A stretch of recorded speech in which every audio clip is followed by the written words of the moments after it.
G'day guys and welcome back to your English Aussie. What a week in FPL it has been. Some crazy results, some crazy points. Today we're going to go through with you the buy, sell and hold for game week 20, who the best defenders, midfielders and forwards are going to be. And I normally don't start off with this, but I will be just showing my team results so far this week with the Arsenal-Brentford game to go. We have managed to get 91 points this week and jump into 59k in the world. It's been a really good week so far this week. Hopefully we can get a couple more returns next week, but don't want to tomorrow night for the Arsenal-Brentford game, but don't want to be too greedy. We'll jump right into it now with the buy, sell, hold, and we will be starting with the defenders in the tier 1 buy category. And as you can see, this has shrunk a little bit this week. We have first up Gabriel of Arsenal. I think he's possibly the best defender to own in the league at the moment. Arsenal obviously so good from corners. They have been said by some to be the set-piece merchants of the Premier League this year, usually reserved for a Tony Pulis Stoke on a Tuesday night. However, Gabriel has been looking great and getting into really threatening positions. Unlucky not to score last week, and with the potential perhaps to score this week against Brentford in the game tonight. Arsenal obviously a really good defence as well. Haven't kept probably the amount of clean sheets that we would have expected from them this season, but one of the best teams in the Premier League. Next up on that list is Anthony Robinson. Now, I think Anthony Robinson is probably the next best pick in FPL. The positions that he is picking up that left-hand side from a tactical perspective are just fantastic. He's almost playing as a left winger for Fulham in some of these games. And with Fulham's upcoming fixture run of Ipswich, West Ham, Leicester over the next 3 games, that is a really nice time to be looking to get in to Anthony Robinson. I think he could go really well over the next few weeks. He has got 7 assists so far in the Premier League season, the most of any defender so far, and could be on for some more with that position he's playing. Now, those are my only 2 buys in the tier 1 category this week. I have bumped a few people down. I do think a lot of these defenders are nice, but I do think it is quite tricky to pick between the next bunch, and I really wanted to spread this out. At the top of my tier 2 is Lewis Hall. Now Lewis Hall again with a great return this week, 12 points for Newcastle, the clean sheet, the assist and 3 bonus points. Lewis Hall was getting in some really impressive attacking positions for Newcastle, had multiple shots at goal, was getting into very high positions up that left wing, on the in-swinging corners as well, and some set pieces for Newcastle, so it really does carry quite a big assist threat. I have got here the fixtures as a green tick, but the reason he's sitting in that tier 2 just under Robinson is because I do feel the fixtures are just not quite as good as the Fulham fixtures for me. And I do think Lewis Hall has been doing really great and does get into the next position, so I think he's definitely a number 3 for me if you haven't got the others in. Or sort of coverage for the others in terms of like maybe you already have a Castagna or a Timber and you don't want to double up, then I think Lewis Hall is the 3rd best bet for me for Newcastle going forwards. Next on the tier 2 buy list is Castagna of Fulham. As I was discussing, I think the Fulham fixtures at the moment are looking really nice. Those next 3 game weeks in particular. After that, they then do have United, Newcastle, Nottingham Forest, Crystal Palace, Wolves up to game week 27. So it could be a long-term hold. And at that price point of 4.2 million, you don't really have any other defenders that are playing in a wing-back role for a team that is quite good defensively. With Kenny Tete out for the next 8-ish weeks, I think Castagna is a really nice cheap buy option in that category to look at over the upcoming fixture run. Next up in these tier 2 transfers is Cucurella. He likes to drink Estrella. He is obviously playing in that left-back role for Chelsea, often inverting into that sort of 8-10 role, getting in superb positions inside the box. The way that Chelsea play allows him to be able to get into those attacking positionings from that left-back role, even with the Chelsea formation, which is essentially a 4-5-1, but ultimately reverts into almost like a 3-4-3, I would say, in offense, if not a 3-6-1, you could almost say, with the way that they invert their defensive midfielders, such as an Enzo, into that attacking midfield alongside Palmer, and then either Augusto or Cucurella can often also invert and get into those sort of attacking midfield positions and into the box to get on the end of some chances. Cucurella again in the box for Chelsea this week against Ipswich. A tough loss for Chelsea, I think, this week, 2-0. Not that many people would have expected, to be honest. I certainly didn't have them picked for losing that game. However, they did have a lot of opportunities, just couldn't quite get that finishing touch. Some magnificent saves from the Ipswich keeper. To be honest, I honestly don't even know his name. I think he's come back after injury and made some absolutely fantastic saves for them this week. Walton. Had a real brilliant game for Ipswich this week. Next up on that Tier 2 buy list is Milenkovic of Nottingham Forest. And I would say that this could be also an Ola Aina. Well, unfortunately, Murillo did suffer a knock pre-game in that Nottingham Forest game, so potentially could be injured for the next game for Forest, so he probably is left off the list. But I would say Milenkovic or Aina are both options here, and I would put them both in this category. I didn't want to put them both in the list. I thought I could talk about them both together. But I think Nottingham Forest, really nice fixture run coming up. Everton and Wolves before Liverpool, and then Southampton after that. It's sort of a nice fixtures where you'd expect to hopefully keep some clean sheets. Potentially Wolves will be without Mateus Cunha in that game as well, which would significantly decrease their offensive options. Forest have been superb defensively, really strong back four with Milenkovic and Murillo in the centre, Aina right back and then or left back, and then Nico Williams or Alex Moreno also at the other fullback role. We'll yet to see what happens with Murillo's injury and whether he'll be fit to play this week. However, I still think Milenkovic is a lovely shout, especially for Wolves up next for Nottingham Forest in game week 20. Next on the tier 2 buys, and the final one in this section, is Munoz of Crystal Palace. I do have him down the bottom here. I think possibly Milenkovic, Cucurella, you could go either way with. But I do think Munoz for Palace should also deserve a shout on this list. I don't think I would bring him in for game week 20, given that Palace have Chelsea. However, after that, they do take on a really nice run of Leicester, West Ham, Brentford, then Man United, Everton, Fulham, Aston Villa, and then Ipswich, Newcastle, Southampton going into game week 30. So they do have sort of an alternate good game weeks all the way going through to game week 30. Munoz could be somebody that could definitely go well in a rotation defence where you are looking to rotate a couple of the cheaper defenders each game week. I think he could be somebody that looks really nice there. He does get into those attacking positions for Crystal Palace. He plays in that right wing back role and does often get forwards, and often Palace throw him forwards as a winger late in games when they're chasing results. So I definitely think Munoz could be a nice option in there. On to our sell list for this week for defenders. At the top of the list, Pedro Porro of Tottenham remains. You will be interested to see there might be some missing players now from the sell list going forwards. Pedro Porro, I think Spurs defensively lost a ton of defenders at the moment to injury. Davies out, Vicario out, Van de Ven out, Romero out, and all unlikely to be available for the Newcastle game in game week 20.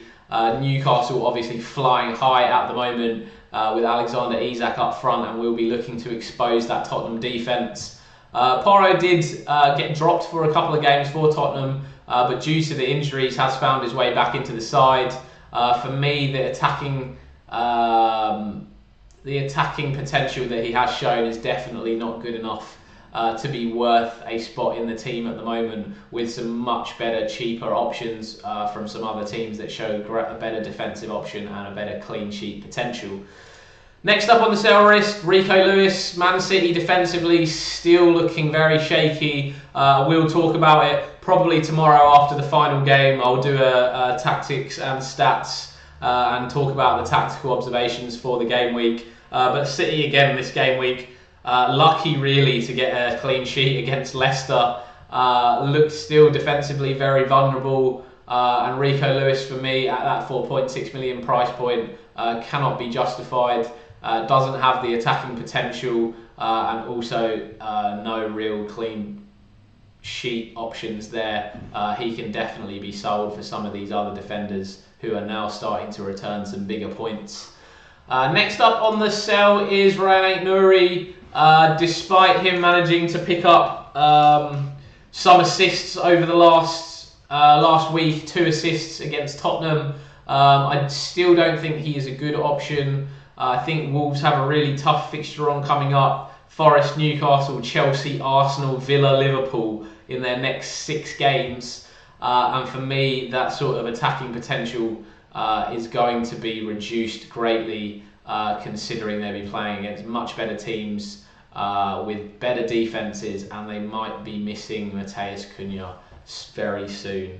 So yeah, Nouri is a sell for me. There's some really nice options in this tier 2 and tier 1 category that I would move him for. Moving on to the hodl, or the hold, is Josko Gvardiol. I think he is just worth holding for the next 3 game weeks for Man City. They do have West Ham, Brentford, then Ipswich. He's worth holding for those sort of attacking returns. There is obviously a small chance of these City clean sheets.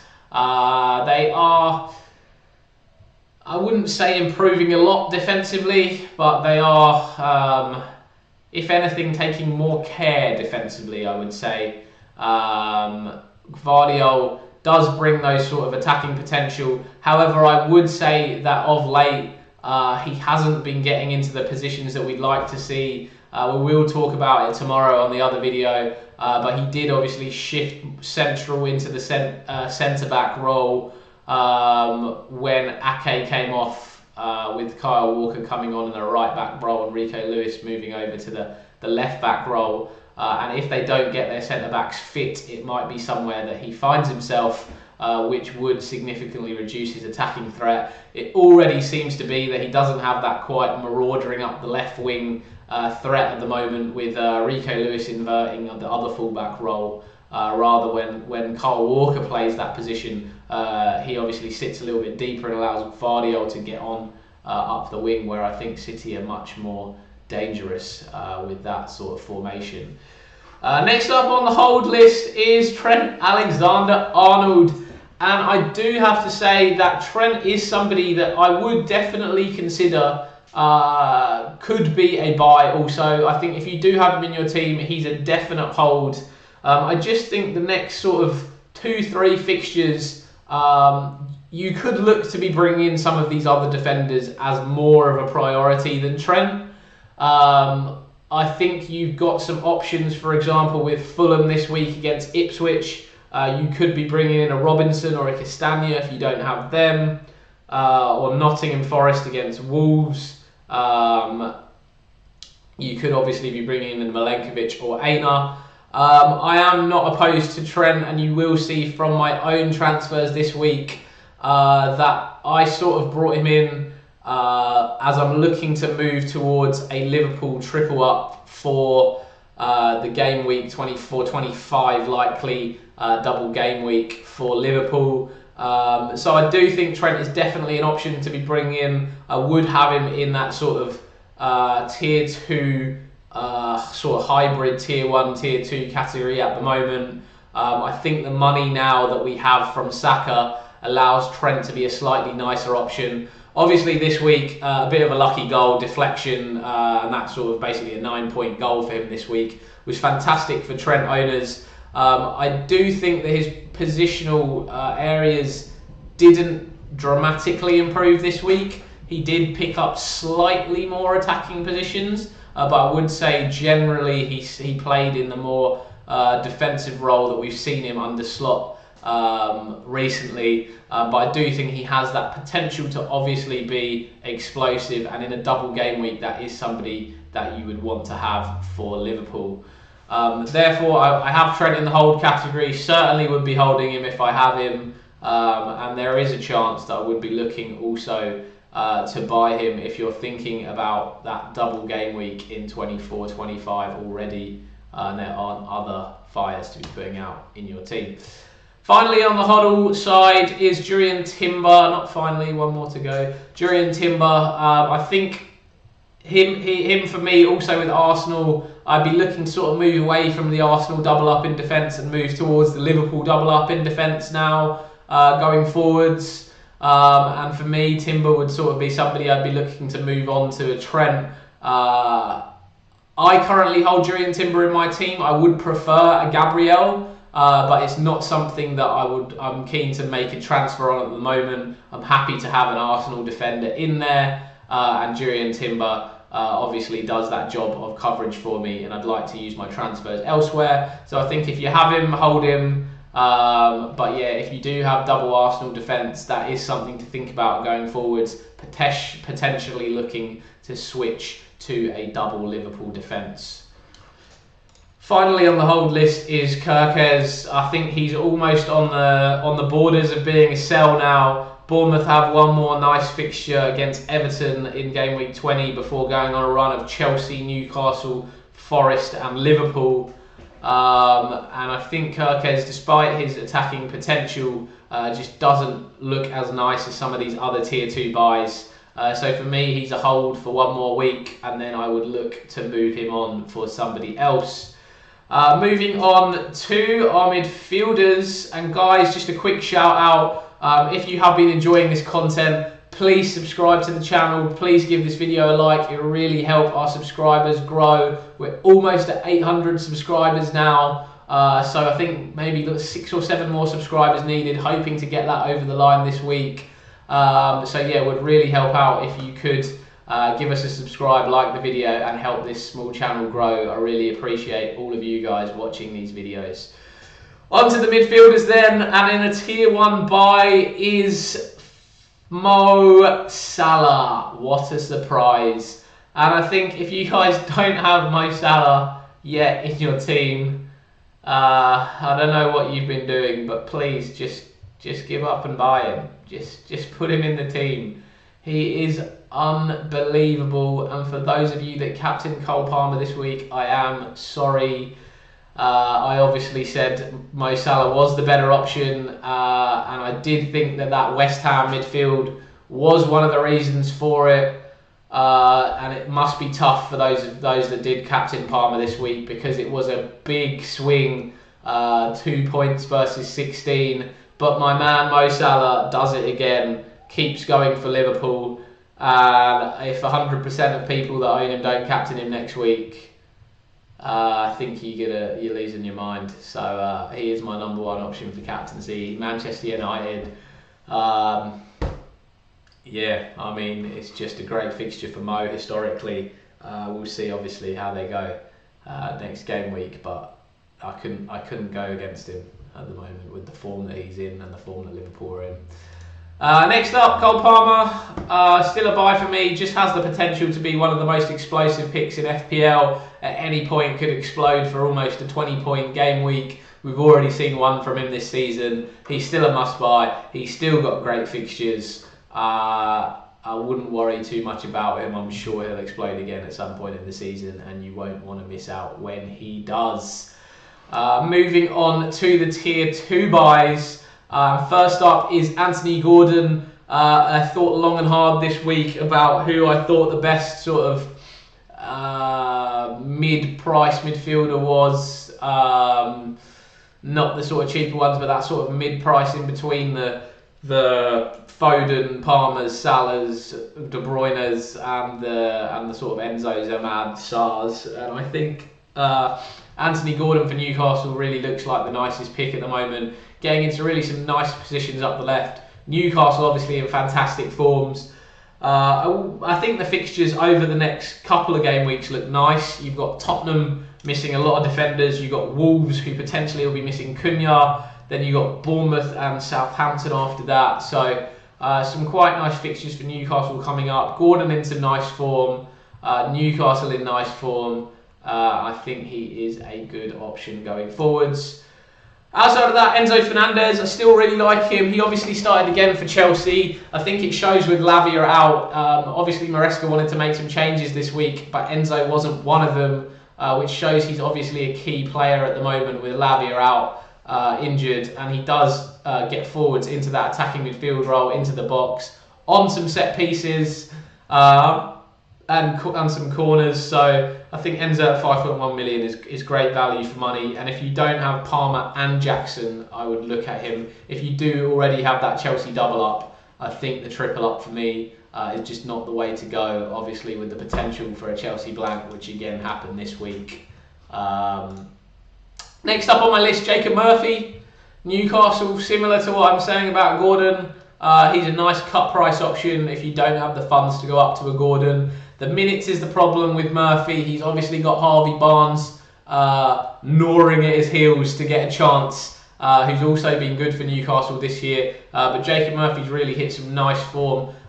Really nice attacking option. The energy and the pace that he brings in down that Newcastle right-hand side has been superb over the last few game weeks. And they've been really great in transition with both him and Joe Linton and Anthony Gordon. Alexander Isak, really looking nice, that team at the moment. Next up, Ismaila Sarr. I think obviously Palace have a really nice fixture on. That sort of 3-4-2-1 formation that Palace employ with Eze and Sarr in behind Mateta is really nice. It allows Sarr to run on past Mateta when he drops deep. Eze to play that more creative role and pick out the passes over the top, and then to be sort of arriving and hitting those long shots, which he's been nice at from a little bit deeper. Obviously got the goal this week, Eze. I do think Eze is an option. I just think with the positional makeup of the side, and despite the Eze goal this week, I think the way that Sarr runs on beyond Mateta, with Eze maybe coming and hitting those more longer range shots, sitting more on the edge of the box, potentially arriving late. I would prefer that positionally that Sarr takes up for ability to score goals, which obviously is a 5 points rather than the 3. I do think Eze is the more creative of the two, is more likely to pick up the assists.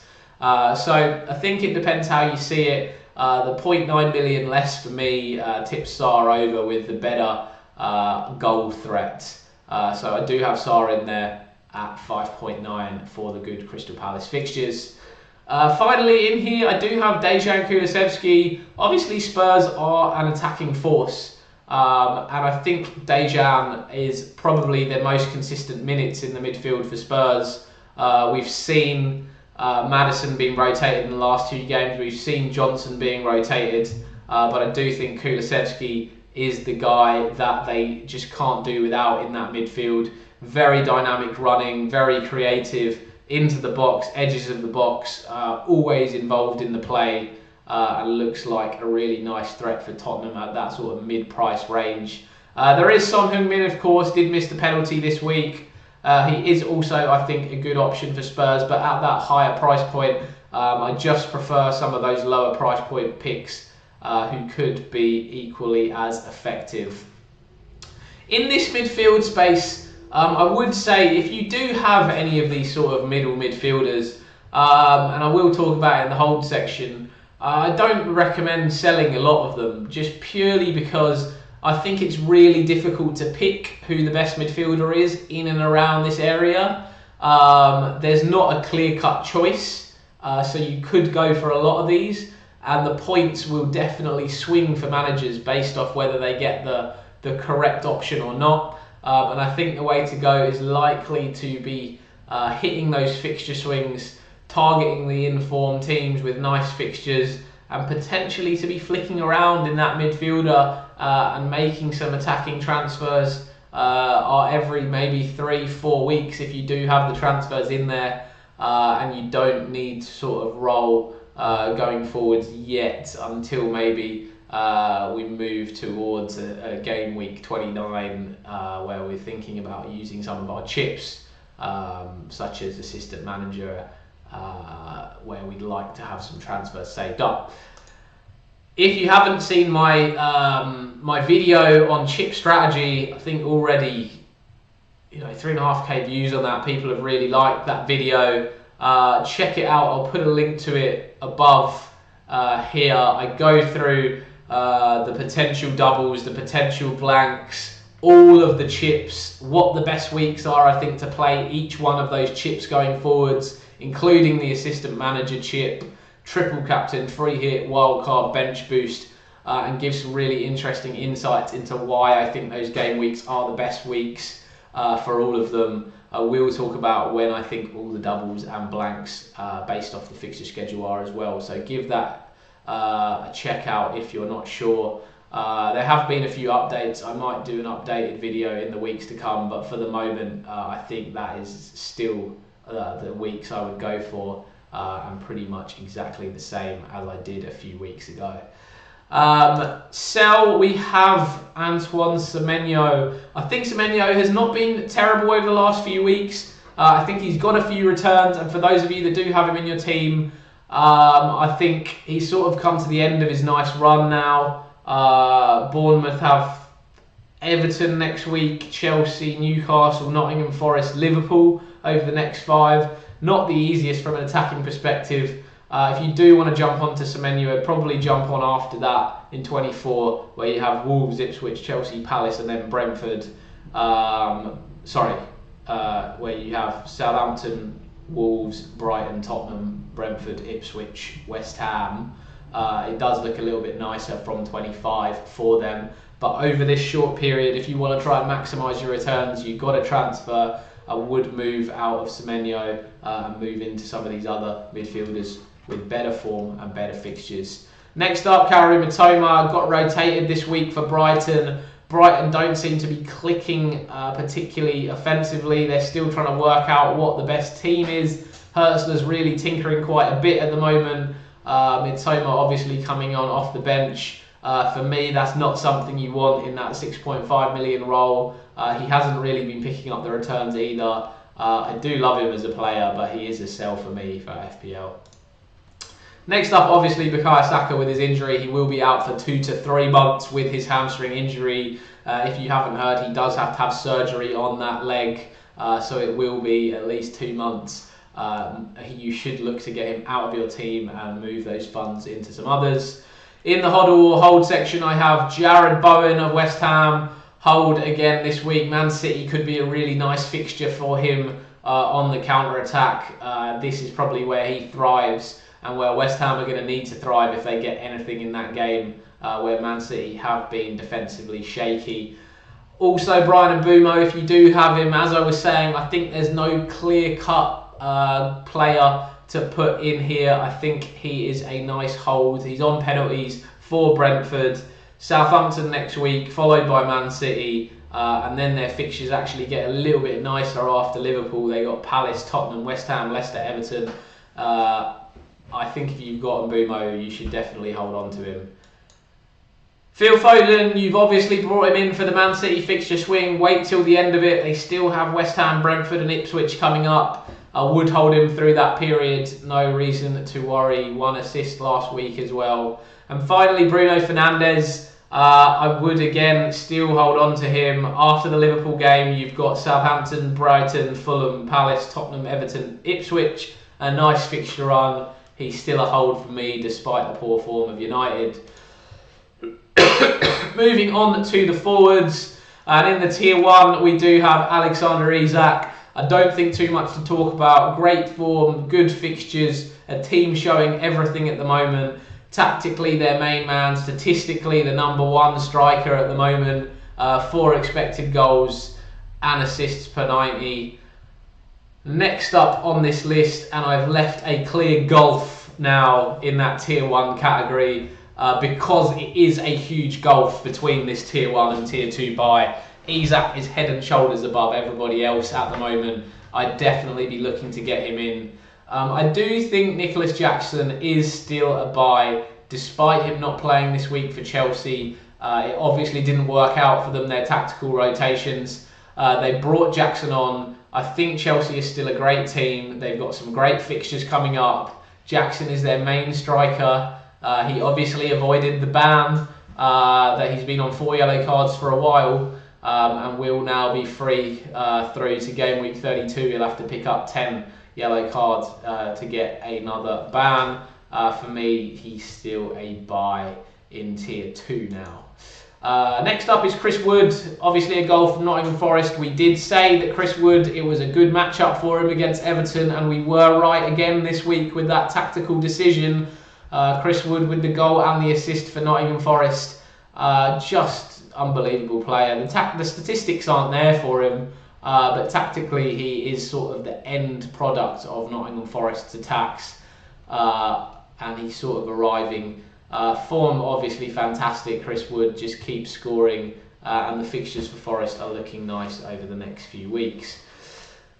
Next up, Gabby Jesus for Arsenal. I am recording this before the Arsenal-Brentford game, so hopefully no injuries to Jesus there that make him fall off this list. But I think if you're going to go into that Arsenal team and you'd like to take a little bit of a punt on a cheaper price forward, I think Gabby Jesus is nice. He's obviously scored 3 goals in the Cup and then 2 and an assist in the league before blanking last week and coming off at 70. If he can pick up a goal for Arsenal this week, he really could be a surefire start for the next few game weeks for Arsenal, which from an attacking perspective I really like. From defensive, maybe not as nice, but from an attacking perspective, if they can find a little bit more open play threat, Jesus could be a really nice differential pick at that price point. Finally, Johan Whistler, as I've spoken about many weeks, I think he is somebody who is fixture-proof, fantastic footballing IQ, gets in great positions. Brentford score a lot of goals, so for me, also finds his way onto this list as my final tier 2 buy. In the sell category, I do have Danny Welbeck and João Pedro. João Pedro with 2 assists this week. One basically bounced off his butt, which was pretty funny. I did tell everyone to hold on to him if you do have him, and I did say to start in most cases this week over potentially other than maybe for Morgan Rogers. But yeah, I think João Pedro generally returned for a lot of managers this week. A couple of lucky, obviously the one that bounced off his butt, quite lucky. The other one was a fantastic finish from Tariq Lamptey. But again, João Pedro is not looking quite comfortable in that number 9 role up front by himself. I think he is much nicer or better off in the 10 behind Welbeck as the striker. But with Welbeck due to be out for a while, I think João Pedro is also a sell from me. Brighton are really rotating their team around, trying to find solutions at the moment, and they just haven't quite been able to click together. So yeah, he is a sell for me. I do think you can move into some other interesting options. Raul Jimenez with Rodrigo Muniz in some decent form at Fulham, and him being rotated at the moment in this side. I think for me he is a sell. I know he did pick up a goal this week against Bournemouth, but I'm just not comfortable with minutes for Jimenez. For me, he's not the best option. If he can be starting every week, he might move into a hold category for me, but at the moment he would be a sell, and I would look to move to a Chris Wood or Jesus for some more explosive output. Obviously an Isak if possible. Evan Nilsson finishes off the list for me. I think Bournemouth's fixtures are now starting to turn, especially from an offensive standpoint. Everton, Chelsea, Newcastle, Forest, Liverpool in their next 5. Despite Kluivert's also coming back from suspension, so we'll be back on penalties, taking them away from Evan Nilsson. So for me, he's a sell and move on to some others.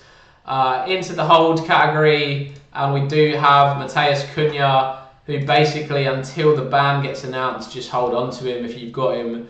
He's a big differential to a lot of people, as then no one's going to be wanting to bring him in at the moment if they don't have him. Obviously in fantastic form, a fantastic player, despite who Wolves are playing next week in Nottingham Forest and Newcastle.